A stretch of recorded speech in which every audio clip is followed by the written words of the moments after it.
also. And this is the hopper. So, and this is our chamber, the pressure chamber. So, in order for us to open our chamber, we just amazing. And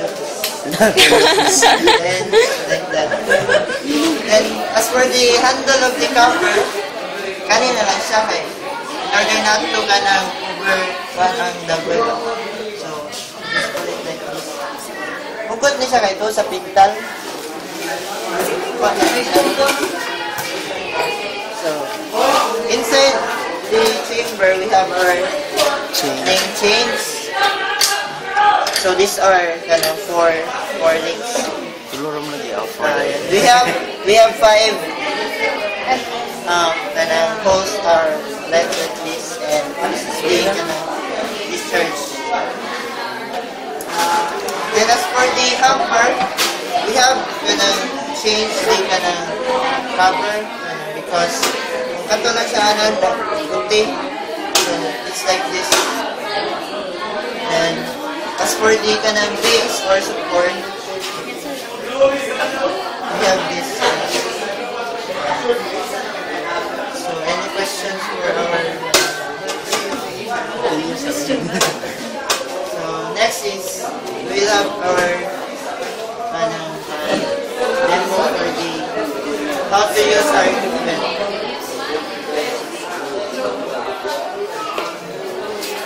So we all know as before we will start any operation on an equipment, we must first have our complete PPEs or personal protective equipment.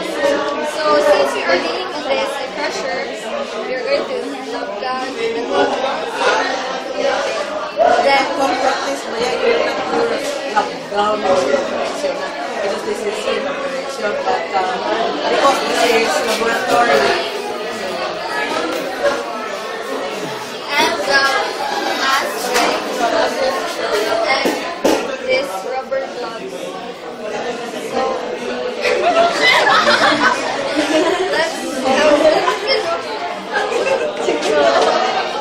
So before anything else, first let's discuss about our objective. So our objective is to reduce the size of the feed and to commit to the efficiency of the equipment by weighing the feed and weighing the product.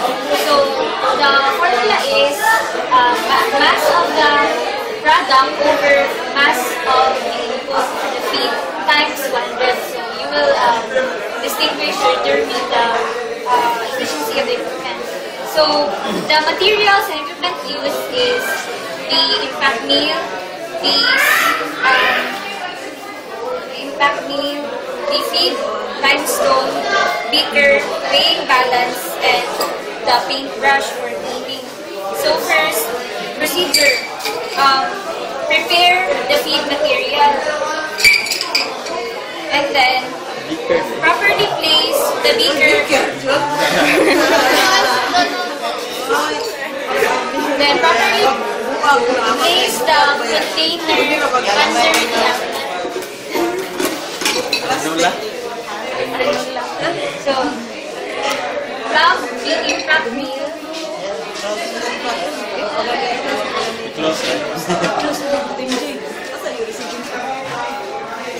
Ano sa karton?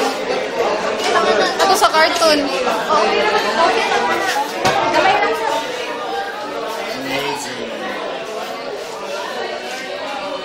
So make sure that the chamber is plug the impact mill.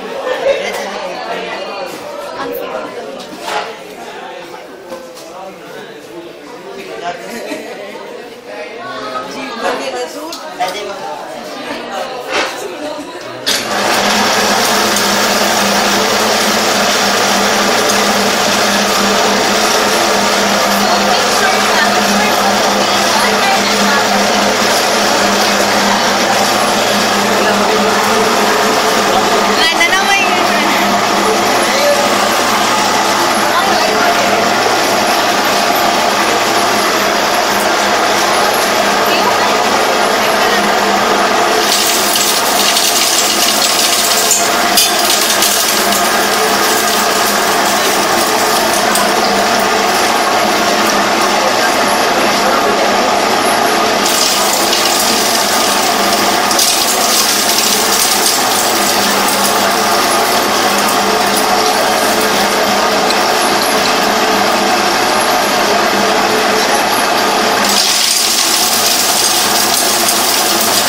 cheer me. Share me lagi. Viral na kayo. Dagko. Tayo. Secondary mo. Secondary crush yun man na ako. Ay, ano ba?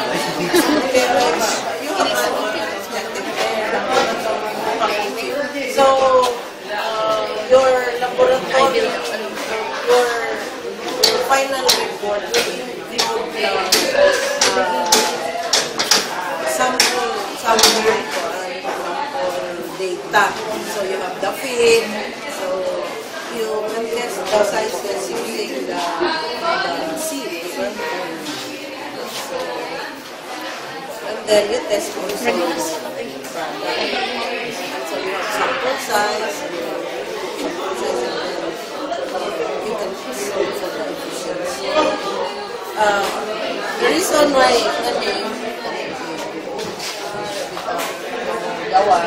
it's because in actual practice, di man sa transfer. Continuous. Because normally, processors, molds, operate Continuous. continuously.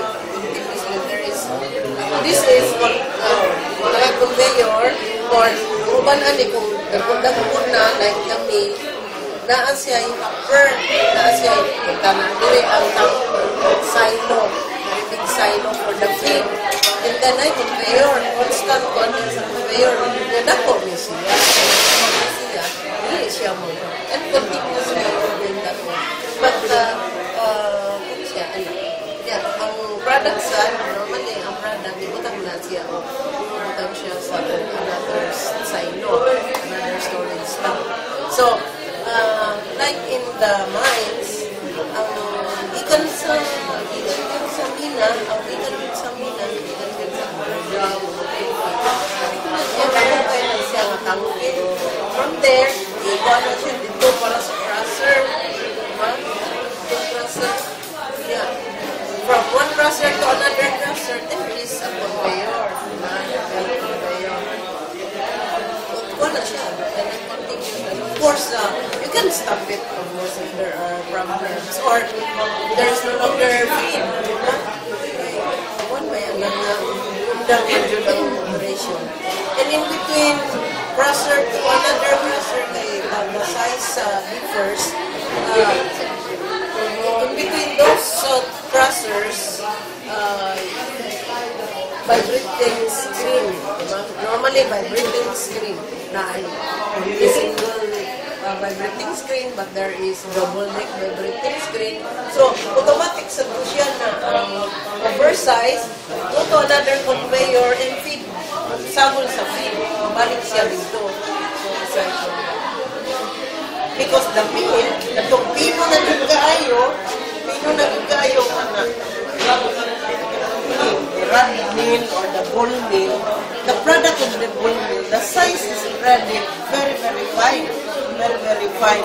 So, kaya maghikit mo na siya, pwede na siya magkaroon solution. So, in the ball mill, nahanay solution dito. So, what comes out as a product of the mill, including the fine materials, of course, naman dyan nagko is already a slurry. Slurry siya. Nag-suspended na yun ang gatong kimo na kayo. Because gusto ninyo, i-crusher ko na yun, di ba? Dry fire ng product. And it is also, pwede siya mag-continuous pero mag-single yan na rin. Una nga, ang laboratory